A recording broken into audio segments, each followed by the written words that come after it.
So welcome. Hopefully everyone is here to talk about applying to health professions graduate programs. Um, this is hosted by H3P, the Health Professions Pathways Program, and really focused on gearing up for the 2023-2024 application cycle. So we are in fall of 2022, and we're looking at students and other applicants who will be applying next spring and summer to start a program in fall of 2024. So welcome. If we have not had a chance to meet, my name is Catherine Brackman. I use she and her pronouns, and I am the staff lead for our Health Professions Pathways Program, or H3P. And I also serve as our Assistant Director for Grad and Professional School Engagement in our Career and Professional Development Office. I've been at GU for a little over 5 years. So nice to see you all online. Just a couple of housekeeping notes, because we are going to be talking virtually and meeting virtually tonight. First is related to content, really, and it's related to questions. If you are brave enough to ask the question, others probably have the question too. So I welcome all questions. That being said, with this being a virtual event, what I'm going to ask is, if you have a question, as it pops into your head, go ahead and add it to the chat. Don't feel like you have to wait for a break in the action or wait until the end. So add it to the chat, and I will go to the questions when there are natural breaks. And so I will get to those. But as it pops in your head, add it. You can add it so everyone can see it. You can send it directly to me, does not matter. But again, ask questions if there's something that's unclear to you. Also, this event is open to students that are interested in all health professions. So know that I'm going to share different examples of different fields, whether that's medicine, whether that's dentistry or PA or PT. So we're not going to get super specific here, though, because there are a lot of nuances. So just know that we're not going to get into the weeds too much, providing as much general information as we can, but know that I'm going to share lots of different resources for you. And of course, you can always follow up with specifics. And then similarly, I'm going to really try and provide an overview of the application process and share some tips for you along the way as you're gearing up for the cycle, but we're not going to dive into a ton of the nitty-gritty of the application itself, in part because if there are any coming changes to the application, I don't know exactly what those look like. So I don't want to give you, this is exactly what it's going to look like, and then have somebody change something. So again, kind of some tips and tricks here and there, but we're not going to dive super deep. But here are the things that we're going to cover. So we're going to talk about evaluating your candidacy. These are some things that you might have started to do already, but posing some reflection questions for you. Talk about the application components. Again, this might be refresh for you. This might be new information, might be a combination, but thinking about what are kind of those checklists or tasky things that you need to start thinking about. And then encourage you to start thinking about developing a plan. You have several months before the applications open, which is awesome, but that time can go fairly quickly depending on what else you have going on. So really thinking about, what is my plan going to be? How am I going to check off all of those items? And then sharing lots of resources kind of throughout the session, but then really specifically at the end as well. So let's dive in. And again, starting with this idea of evaluating or assessing your candidacy and getting at this question of, am I ready to apply? Or how do I answer this question of, am I ready to apply this cycle? So the first area is career discernment. And so here are some questions that I would encourage you to think about. One is, how do I know that I want to go into this profession? And right, healthcare is a really broad field, so you've already narrowed it down significantly from a lot of different career options. But what is it specifically about physical therapy? What is it specifically about the role of a physician or a PA? Make sure that you have spent the time through your clinical experiences and other things, shadowing, or just other roles that you've had that have helped you build the skills to go in this profession, that help you really narrow it even more from just healthcare to that role. And because you have some time between now and then, ask yourself, Are there any remaining or unanswered questions for me? Is there anything that I really need to know before I apply about going into this profession? And if so, how can I get the answers? Do I need more shadowing experience? Do I need to do some informational interviews and just talk to people in this field? Do I need to get some more experience? Again, if there are things you need to do, start adding that to your to-do list. And then the other piece of this, in addition to the self-awareness, is, am I prepared to communicate and demonstrate this career discernment process I've gone through to schools as part of my application? So, okay, I've answered all of these questions for myself. How am I going to articulate that as part of my personal statement, as part of the experiences that I list on my application, as part of a hopeful eventual interview? So really thinking about that next step as well. How do I prove that I've answered this question? The next piece is somewhat related, is the experiential piece. And for some professions, this is pretty cut and dry in terms of the requirements, especially for clinical experiences. So an example is PA. Physical therapy, occupational therapy are also pretty spelled out in terms of how many hours are looking for you to have completed in hands-on patient care or observation hours. So make sure you've met the requirements or the recommendations to be really competitive in terms of the application process. And then also thinking about that reflection piece. How have I grown and learned about myself and the healthcare profession through these experiences? Are there some key skills or values, or for some professions, they really have some competencies like medicine that they're really looking for? And then also, how have I kept track of all of these experiences? Have I kept a journal throughout my time in college and beyond that's listing not only the number of hours, but also some of these reflective pieces? If I didn't do that, that would be something that I could start working on now. So when it comes time to the application, I'm scrambling, trying to total up all of the hours that I've spent in clinicals and in volunteering and in my jobs, that you're starting to total up those hours now. Then asking yourself, is now the right time? These programs are not going away. And so some people maybe have already started thinking about or have been engaging in gap or growth years, but really thinking about this question, is now the right time for me to apply? So some of this is, am I competitive in terms of my academic and experiential resume?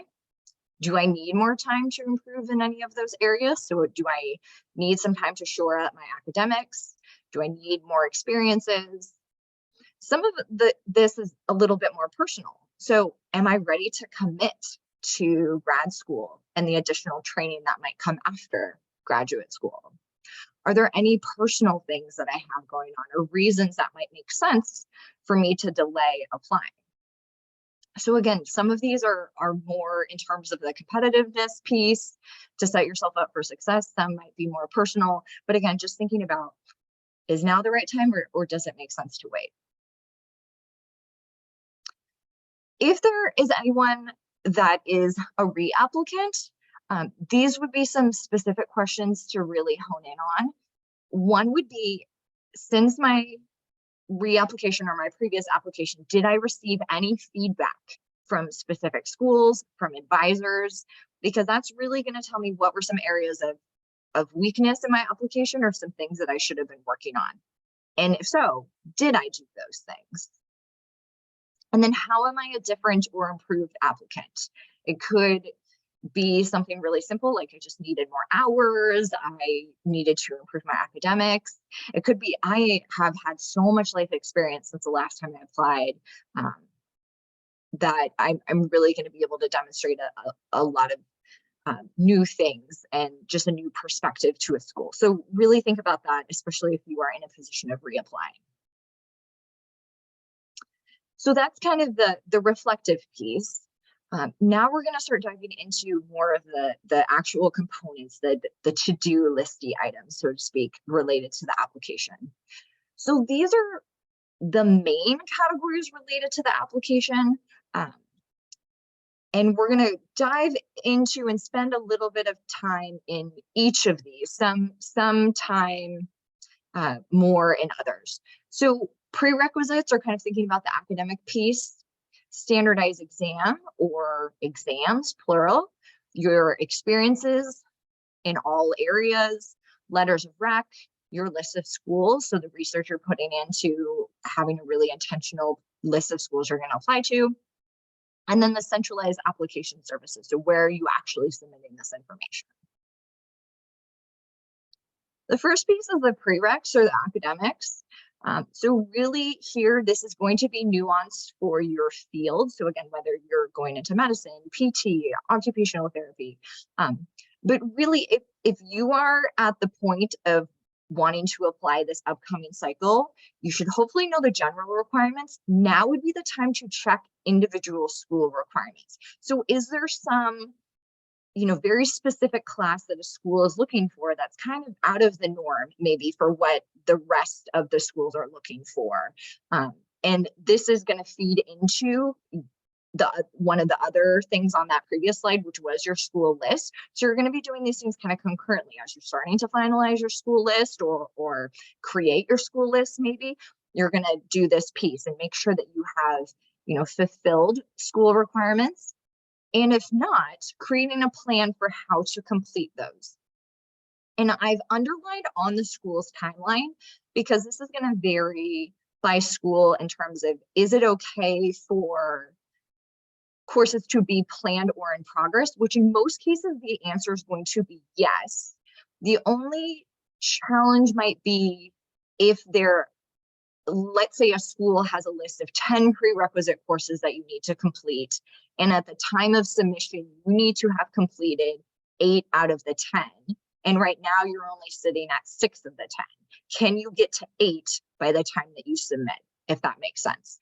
So making sure that you have a plan and that at the time of submission, you're in good shape and you're not putting yourself out of the running. This also might be a good time to reach out to admission reps with any clarifying questions or to provide information. So sometimes I get questions, do you know if this class will count for this school's requirement? I don't always know the answer to those questions, but the person who does is going to be the person who works for that specific school. Sometimes you might need to provide a course description or maybe a syllabus. So this is the time to start doing that information if you have some courses that you might need to flex to meet different schools' requirements. Another thing to think about is, do I have courses that I've taken that are outside of Gonzaga? And this doesn't necessarily apply only to prereqs. It's going to be, have you taken any college or university courses outside of Gonzaga? The reason this is important is because you have to send those transcripts anyway. Again, even if it's not a prereq or a requirement for that course, you have to send that transcript to that centralized application service. So maybe it's been a while, you took some dual enrollment courses in high school. This might be a time to reach out to those schools and figure out, what is the process for requesting those transcripts. Don't request them now. You need to wait until the application opens, but to start to figure out what that process looks like. In terms of the academic information, I encourage you to utilize databases. So MSAR is an example of a database that has academic information for ND medical programs, but I would always encourage you to confirm information on individual websites as well. And individual websites often have more information. Sometimes if you're looking for, does this class count for this? They might have some of that clarifying information. So databases are great because it has all the information all in one place and can be a good starting place. But if you kind of are needing that nuanced info, look at the school websites. Standardized exams. So very first question, what exam or exams do I need? Sometimes it's going to be very straightforward. Every medical school is going to require the MCAT. Sometimes it might be optional. So with pharmacy schools, the PCAT is optional for a lot of programs. If I'm looking at PA, some schools require the GRE, some schools do not. So figuring out what exam do I need for my chosen field. Another question to ask is, have I registered? So again, if I'm looking at applying for this next cycle, if I have not registered, that might be something that I need to add to my list. Figuring out a study plan, and also if you're somebody who is going to require accommodations for an exam, looking into what that process entails. That is going to lengthen the amount of prep time because you need to get those approved. You are going to need to have documentation. So making sure you're setting yourself up for success in that process so that you're testing in an environment that's going to be successful for you. So creating a study plan, whatever that looks like for you. And then understanding what a competitive score is for your chosen field and also for your list of schools. And again, this is where that starting to do that school research is going to come into play. A score might be a minimum. It might be an average. It also could be a range of scores in terms of how schools will report what it means to be quote unquote competitive.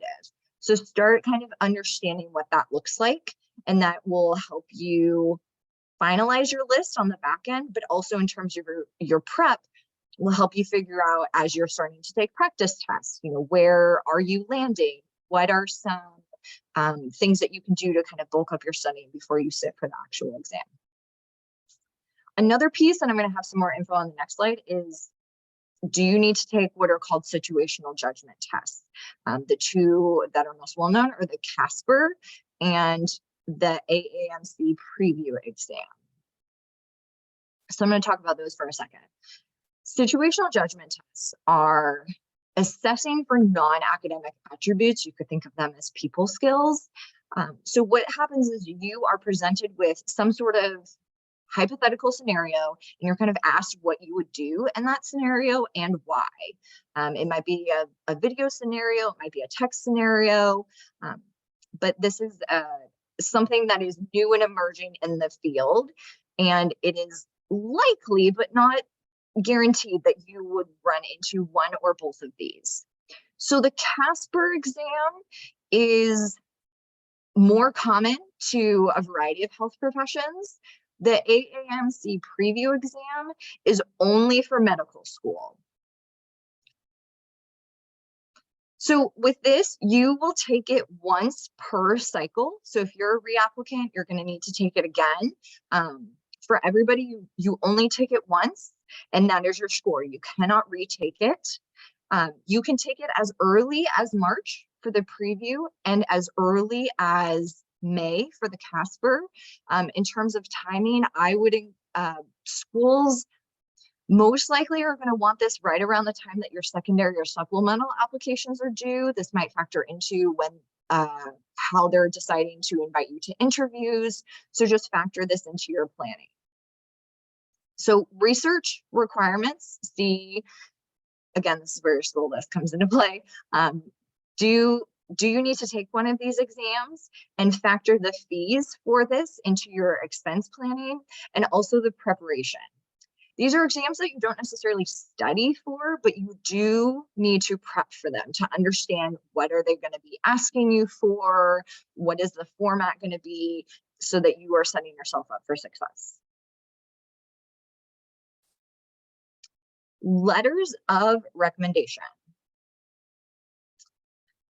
So again, make sure that you are checking individual school requirements. I'll give kind of a general overview of what schools tend to look for, but you always want to make sure that, a school, might be looking for a specific number of science faculty. They might want you to have a letter specifically from a provider in the field to which you're going into, somebody specifically that you've observed. So make sure that you're really paying attention to what a school is asking for.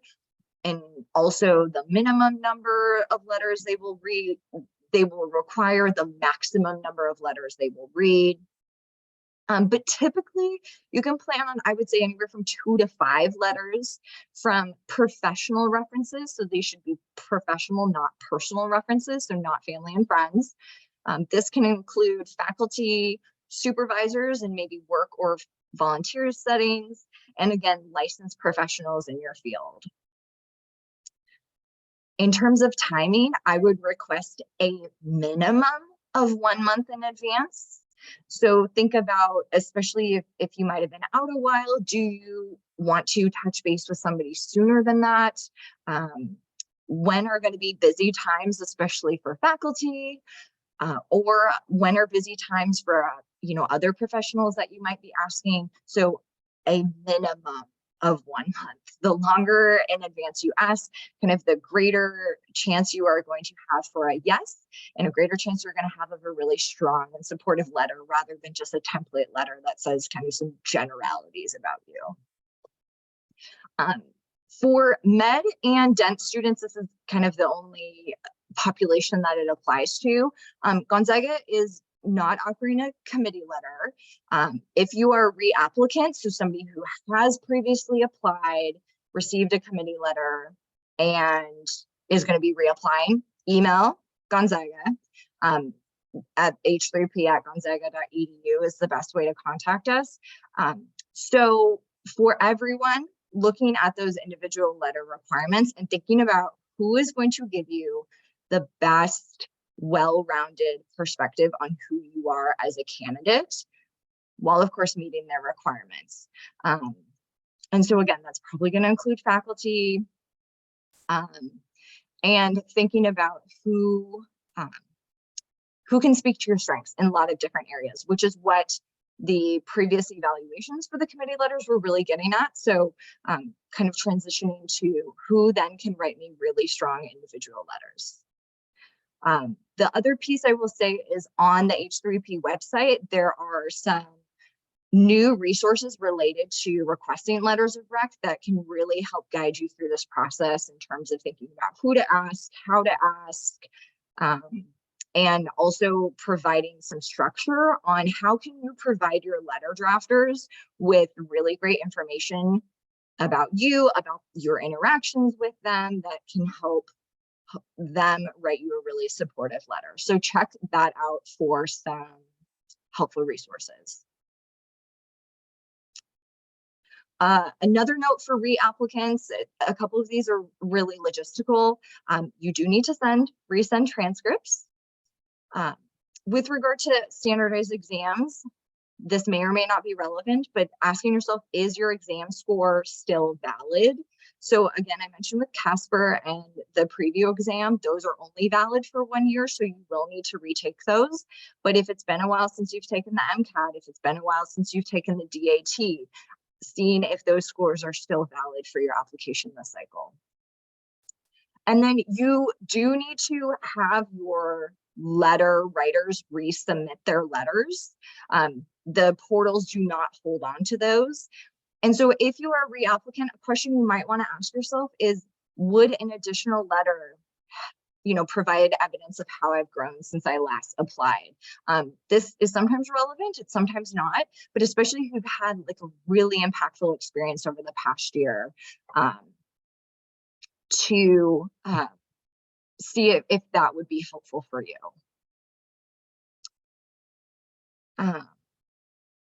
Let's see. There is a question related to the committee letters, and so I'll share it with the group. For committee letters, if you have, just to clarify, in terms of kind of who's considered a reapplicant, you are considered a reapplicant for our process if you went through the entire process of submitting an application to your chosen school. And again, this really applies to medical and dental schools. So if you submitted an application to a medical program or a dental program and received a letter, you would be considered an applicant for our process. So some people kind of started the process, maybe started receiving evaluations, but didn't go through the process of getting a letter actually written. So if you are in that position, the process is to request individual letters. If your evaluators would like to, I would encourage them to use maybe what they did for the evaluation to use that content for your individual letter. If you have further questions about that, then I would encourage you to reach out to that email and we can chat offline about that. But in terms of kind of figuring out, am I a reapplicant? Am I not? That's the differentiating factor. So hopefully that helps if other people have that question too. Okay, looking at school lists, which I've mentioned quite a few times already, but this dictates some of those logistical pieces. But thinking about how do I actually create the school list, I really think about it in this way: setting yourself up for success in two ways. One is, as an applicant, have I matched or exceeded qualifications in terms of what they're looking for? And also, if a school has preferences for maybe state that they're drawing students from or mission. So really thinking about, can I get into the school, first of all? And again, this could be academic, it could be experiential, it could be mission. And then the other piece is, okay, if I can get accepted into the school, where will I be successful as a graduate student? Where will I thrive? So thinking about what are some of the other factors or values that are going to be important to you. So is this also location driven based on, where you might have familial or other support? Is it going to be the, type of location? If it's, more rural or urban, what type of activities that city is going to provide or location is going to provide? Is it the cohort size? Is it the learning style? Is it the, career track options they have? So thinking about what are some of those pieces? What are the student support organizations that they have? So this requires some honest self-assessment, thinking about, how am I as a candidate, but also what are those things that are really important to me? And so again, kind of some of this information is going to be really accessible in those databases or individual websites. You can also go to, virtual webinars and info sessions, chatting with prospective students to get some of maybe those not as tangible bits of information. But I would encourage you to, as you are gathering all of this information, organize it into a spreadsheet or something else that's going to work for you, so that you're not trying to remember, okay, what did that school say or what did that school offer? Because there is a lot of information out there. So this is an example of what it can look like. Again, spreadsheets are really helpful. I've seen students utilize those really well. Yours can have 20 different columns. But thinking about, the left side really talks about those metric pieces, kind of the how can I be successful as an applicant?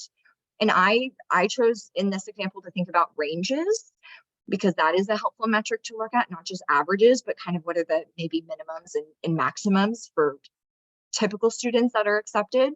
And then what are some of the other factors that are important? So maybe in that other column, you might say, I'm really interested in rural medicine, and this program has a track like that. So that's really attractive to me.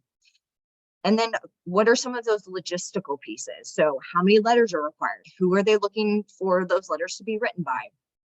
And then when it gets to the application process, so if I'm applying to medical school, I'm going to have a primary and a secondary application.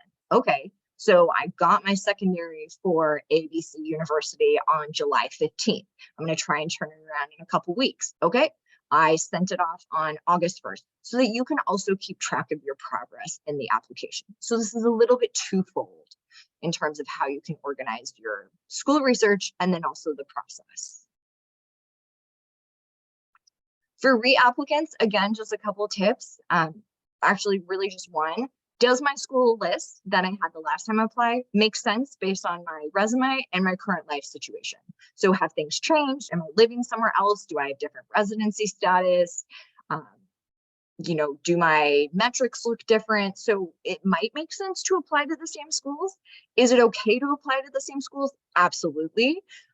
You're not going to be looked down upon for being a reapplicant, but just to reevaluate and make sure it makes sense. Then this is a list of many, many acronyms.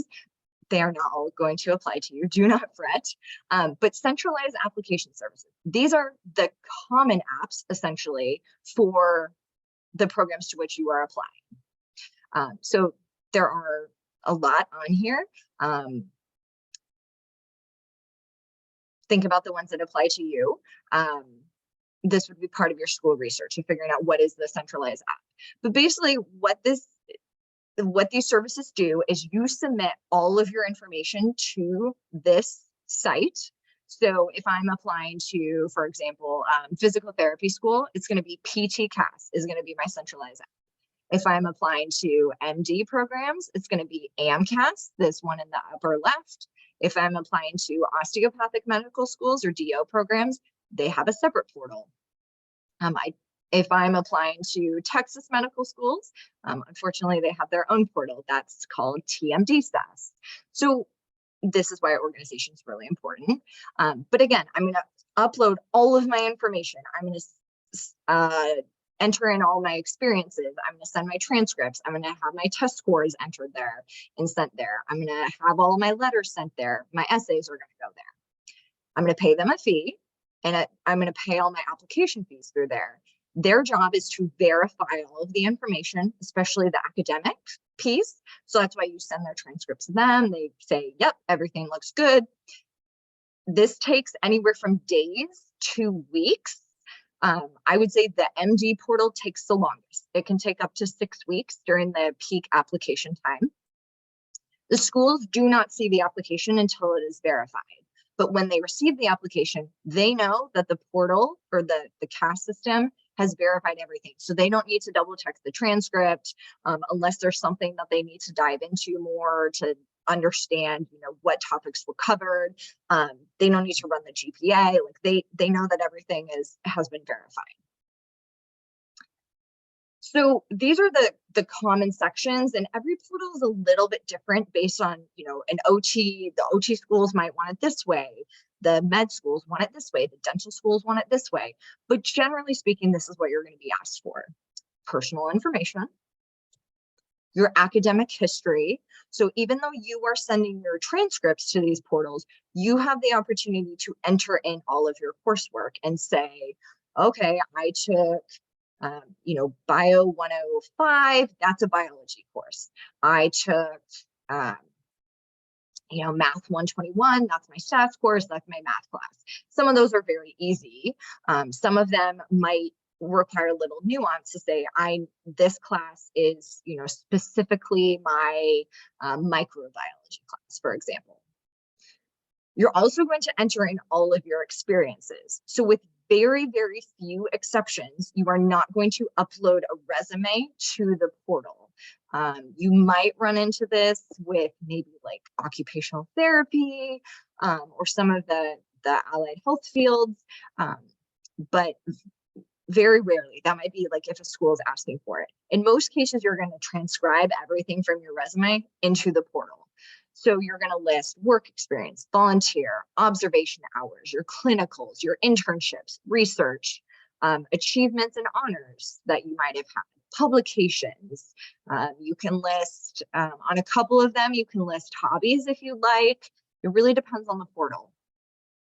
Something to keep in mind is that schools are primarily evaluating you based on what you've done at the time of submission. So really spending these next few months, if you've done that evaluation piece, to say, are there unanswered questions? Are there ways in which I can boost my resume? To do that between now and when the portal's open, and not bank on what you're going to be doing in those months that they're reviewing your application. They're going to care. They might ask, what have you been up to recently since submitting your application? But that's if you get an interview. You want to submit everything that you can to be competitive to get to that interview stage. You are going to submit essays. The big one is your personal statement. It's going to be the same personal statement that goes to all schools. There are also some optional essays. So some of the portals are asking a COVID impact question. There are sometimes questions related to if you would consider yourself a disadvantaged applicant based on any number of factors. There are other questions that are kind of related to different portals or relevant to different portals, but those are the main ones. Your letters of rec are going to get submitted there. So you enter in who you're requesting letters from and they'll receive notification. Your schools. So you will enter, I'm applying to these schools and select them. And for some of the portals, I would say every portal except for MD, there might be some supplemental questions based on the schools that you select. For MD, it's a very separate process on how you get school-specific questions as part of the secondary application process. For some of the other fields, this happens up front. So if I'm applying to PT school, for example, and I'm selecting different programs, I'm going to have the school specific questions as part of my initial application. So I'm going to get why am I applying to this program? What can I bring to this specific school? Maybe some schools with some questions based on their mission. So, but these are kind of the main categories. For reapplicants, spend time updating your application. Some things we're going to roll over, so it can be very tempting to just kind of click through, but they want to see a difference. So they want to see a different personal statement. They want to see different experiences. They want to see how you've grown. So make sure that you're spending time on this. I did want to give a little bit of a preview of what some of these sections look like. Again, I said I wasn't going to do a deep dive, but sometimes people really want to see what the application looks like. So this is what AMCAS, which is for MD, this is what the experience section looks like. So a couple things to note.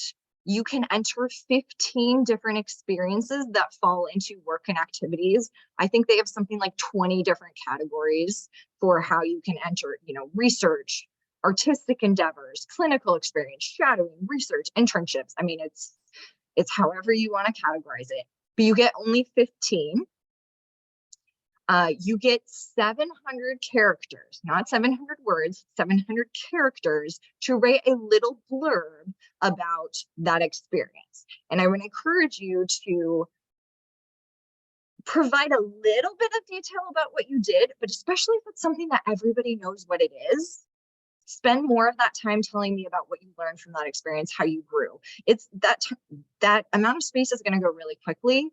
But if you are, working as a barista, everybody knows what a barista does. Don't just tell me the day-to-day tasks. Tell me about the customer service skills that you learned. Tell me about the conflict resolution that you learned. Tell me why this was a valuable experience for you, okay? With MD, this is pretty unique. You get to choose 3 of those 15 experiences that are considered your most meaningful, however you categorize that. And you get additional space to talk about that. So this is an addition to your personal statement. So you can start thinking about between now and then, what are those 15 activities that I think I want to list on my application? Maybe start pre-writing those little blurbs that you get. For this is what the application looks like when you first log in. So these are all of the different sections that you get. You have your identifying information, the schools, your biographic information, you enter your coursework, your work activities, letters, you choose your medical schools, you write your essays, and then there's information about your standardized exams. Like this is kind of the landing page if it's helpful to see. I use CASPA, which is the PA application, and this is what most of the other portals look like. So if I'm applying to DO schools, PT, OT, vet, with the exception of the Texas portals, pretty much all of them look like this when you log in. So they have 4 quadrants of information, and there's kind of little parts underneath each one. This is again an example of what it looks like for PA to enter my experiences. I included a little bit more of the logistical pieces. So I get to choose the title, whether this was volunteer, the average number of hours, the number of weeks. So you kind of need to calculate it out. For the MD application, you just get to list a straight number of hours. Again, you get a little blurb to describe it. Little difference here, you only get 600 characters.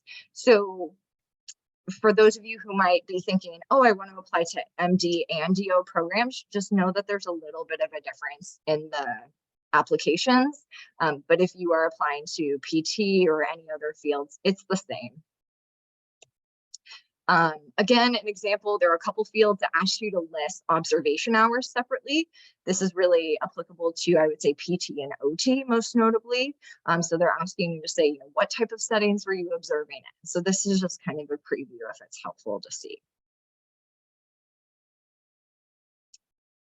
Here would be a very generalized timeline if you are looking for kind of what can I be doing between now and when applications open, and kind of how does the application cycle work.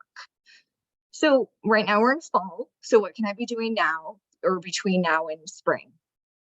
Evaluating, prepping, so doing things you're doing right now, starting to research school-specific requirements. I would say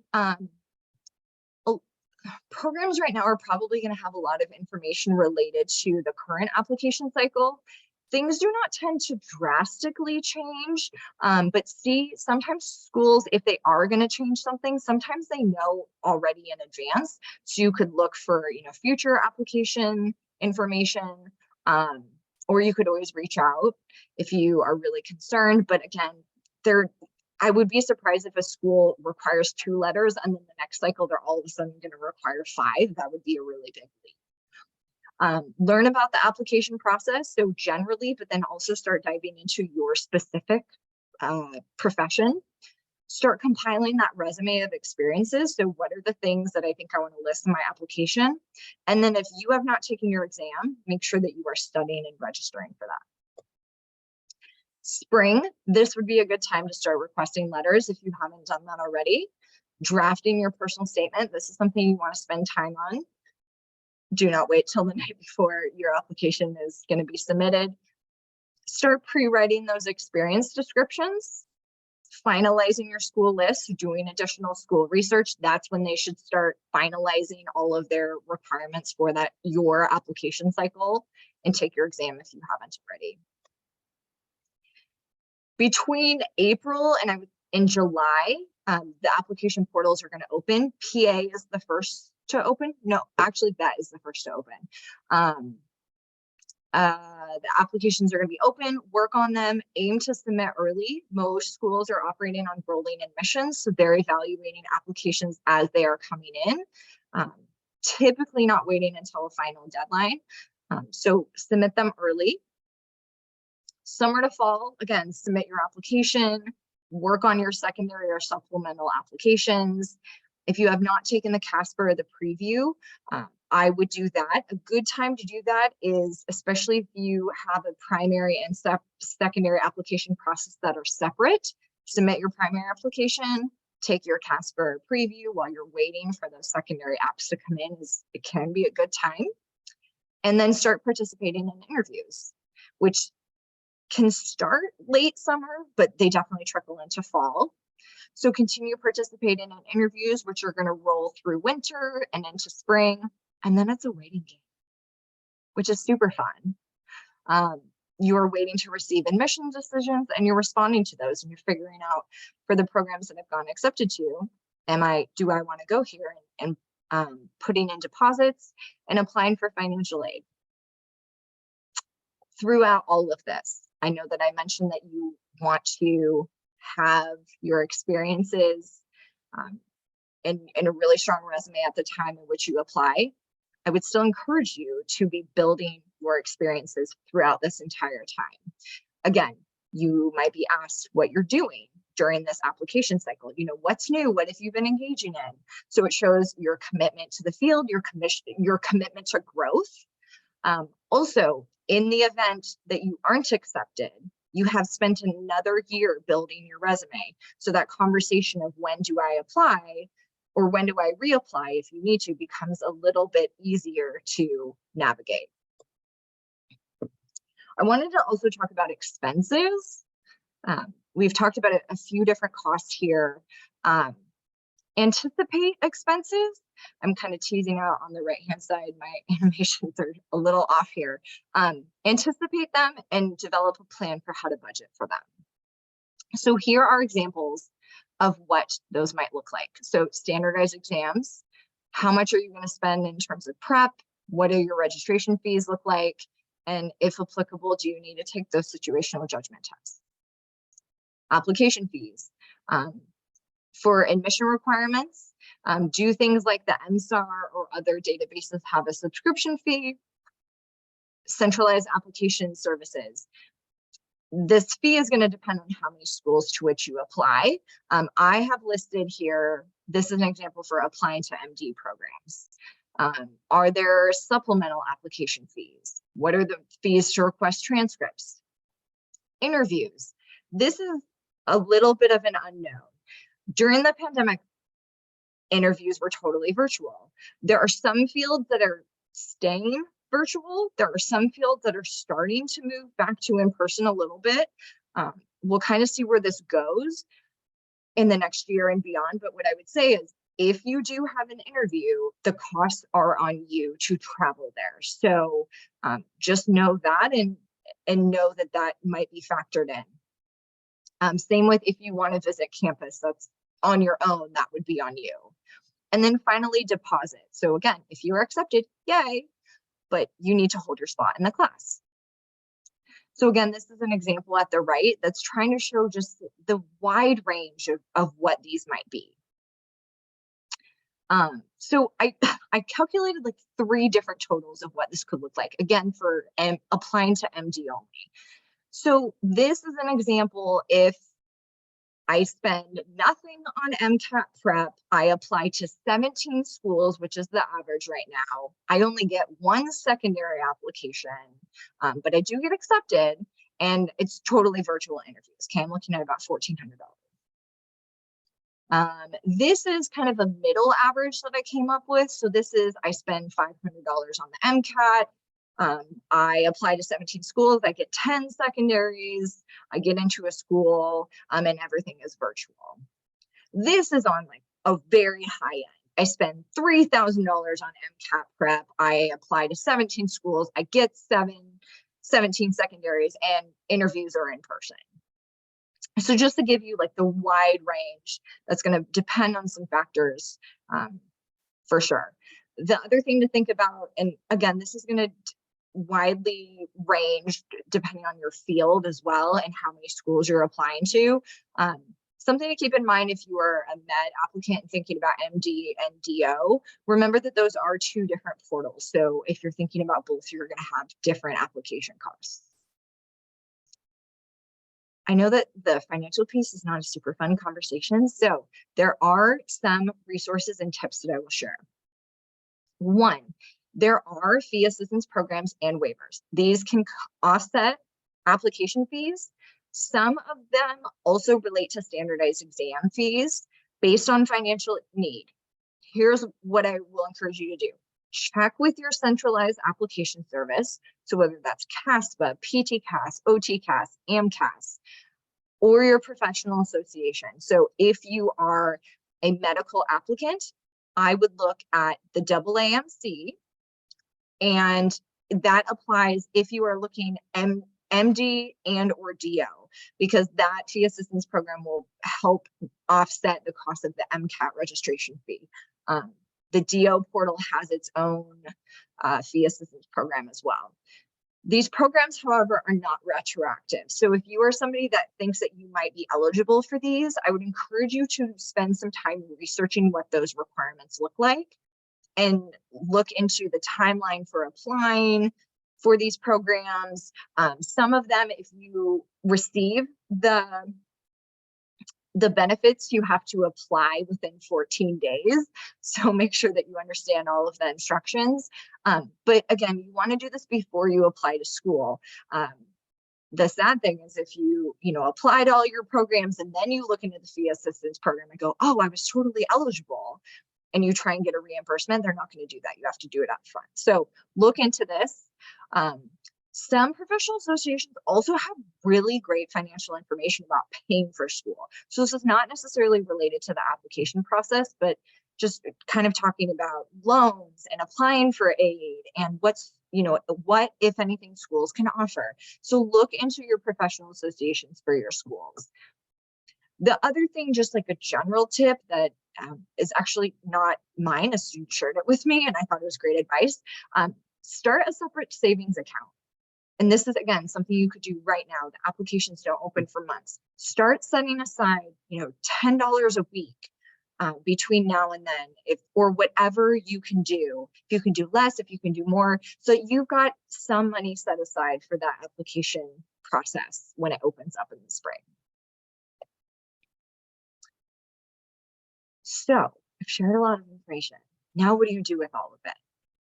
I've shared a few tips along the way, but really thinking about how do you develop a plan for these next few months. So I broke it up into a few different areas. So what are the action items that you need to, what actually needs to be done, and being specific, not just, oh, I need to, plan for the application. Okay, you know more than that, you know more detailed information. Plan out a more specific task item or list of tasks. Then what are the resources that are going to help you get these things done? It could be, how much time am I going to dedicate to this? What are the, websites I'm going to go to? What are the tools I'm going to utilize? What are the people I'm going to utilize to make these things happen? What's my timeline for getting this done? So am I setting a deadline for myself? Am I working on it, during this particular month because I know that I have a lot of time? So what is your realistic timeline? And also consider your other commitments. So you might say, oh yeah, I'm really going to do a lot over winter break. Are you? That can be a really helpful time. But if you have a lot of family commitments, or if you know that you're going to be traveling a lot, that might not be really a great use of your time. So be realistic with what the time you have available to you. And then follow up. You can create this really great action plan for yourself, but if you're not actually checking in on it, it's not doing you any good. So check in, give yourself a little bit of grace if necessary, right? Let's say you had this really aggressive timeline and you need to adjust it because you forgot about that family vacation, or your family surprised you with a really, amazing trip over the holidays, or you got sick or something happened, right? Give yourself a little bit of grace, but also try and hold yourself accountable to it. Here is, I was going to have this in person, but also be able to share it virtually if it is helpful. This is a timeline that I created to give you an example, but use what works for you. So what I did was I have a timeline, and I just did it month by month to say, okay, what am I going to do in December? What is the, category that I'm working on? So am I working on the academic piece?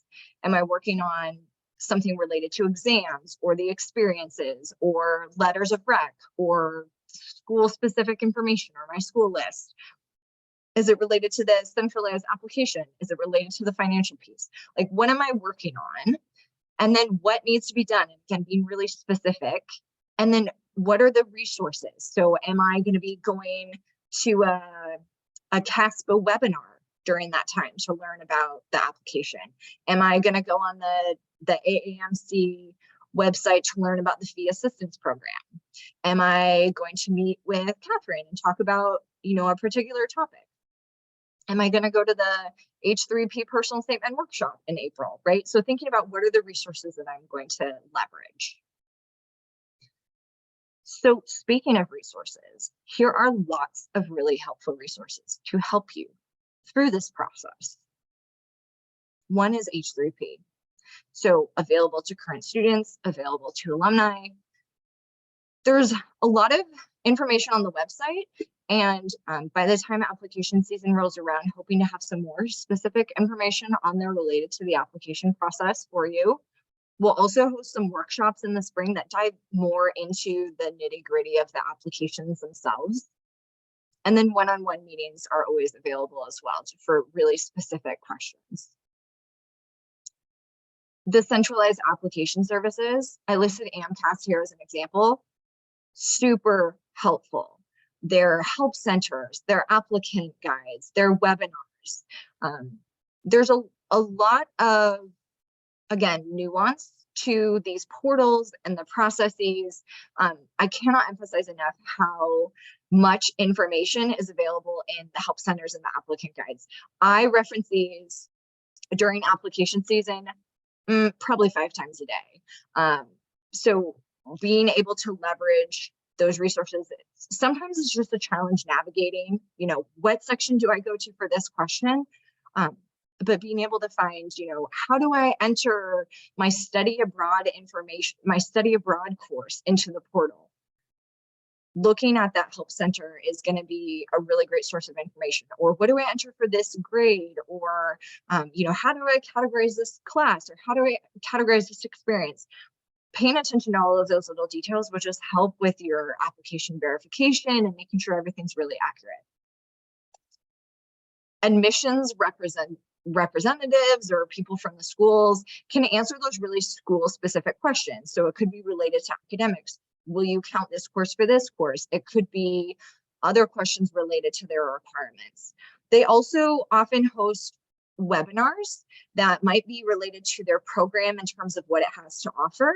Sometimes as part of that, they will give lots of application tips as well that might not just be related to what they're looking for, but tips to help you just generally through the process. There are also lots of fairs that are happening virtually that can be a great way to connect with lots of schools at once. So I would encourage you to, if you have questions for schools, dive around the website and see if you can't find the information first, but then reach out. And if there's something that's unclear, you need clarified, or you want more information, that is encouraged. It does not look bad that you're reaching out to a school. And in fact, as long as you're reaching out really professionally, it can make a really great impression. The other piece is reaching out to alumni. So asking them for advice. Maybe there's a particular school that you're interested in and you know an alum, or want to ask me if I know an alum at a school to say, is this a school that I could be really successful at, to ask about their experience there. So Zags Connect is our networking platform. That is a really great way to find students. But you can also reach out to H3P if you have specific questions or want to connect again with somebody at a specific school. We can see if we know anybody. And then just some general tips. Some of these I've shared already, but just to emphasize, start early. So you're here, you're already thinking about this process in fall, which is awesome. So this is a long process. Set yourself up for success. Pace yourself, but also, develop that action plan. So create, for example, multiple versions of your personal statement. Your first one will probably be garbage, and that's okay. It's really hard to write about yourself. But again, as long as you're starting early, that will help. Stay organized. Use tools such as spreadsheets to organize your information or your timelines. This is not going to help eliminate the stress. This is a stressful process because it's something that you really want, and there's a lot that's involved. But staying organized will help you manage your stress levels. Leverage your resources. So again, know what resources are available to you. This will help you ask really thoughtful questions if you're kind of tapping into all the the webinars, the help centers, the admission reps, the looking at the website before you reach out so that you're not asking something that's very clear on the school's website. But remembering that many people and tools exist to help you through this process. Okay, you're not alone. But then also, balance that with taking ownership of the process as well. So balance research with asking questions, leverage your resources and tools appropriately. So practice, looking at the help center so that you're not, reaching out with question after question after question. Reach out with the questions that are just really stumpy, right? Or if you are just totally overwhelmed, right? But also, practice those valuable skills such as critical thinking and decision making. Those are going to help you in the long term. So know the balance, right? When does it make sense to reach out? When does it make sense to try and figure it out? But then you get stuck and then you reach out. So try and find that balance between asking for help and then taking, feeling empowered too. So that's what I have for you. This is a really exciting process. I'm really excited for all of you. I would say if you have questions, we covered a lot today and I gave you a lot to think about. So I'll take a few questions if you have lingering thoughts, but also know that a lot of information is available on the H3P website. And then if you aren't already familiar with how to schedule appointments, the easiest way to do that is to start through Zags Ignite, which has my availability. It has Dr. Meeser's availability as well. Always start there. If you are really struggling to find a time that doesn't work with your schedule, then email us. But that's a great way to meet one-on-one for those questions that are really tricky, or if you want to kind of chat about your readiness to apply or kind of that evaluation piece or anything related to the process. But again, I am excited for you all. You've got lots of time. Create an action plan if that's helpful for you and however that looks. But good luck.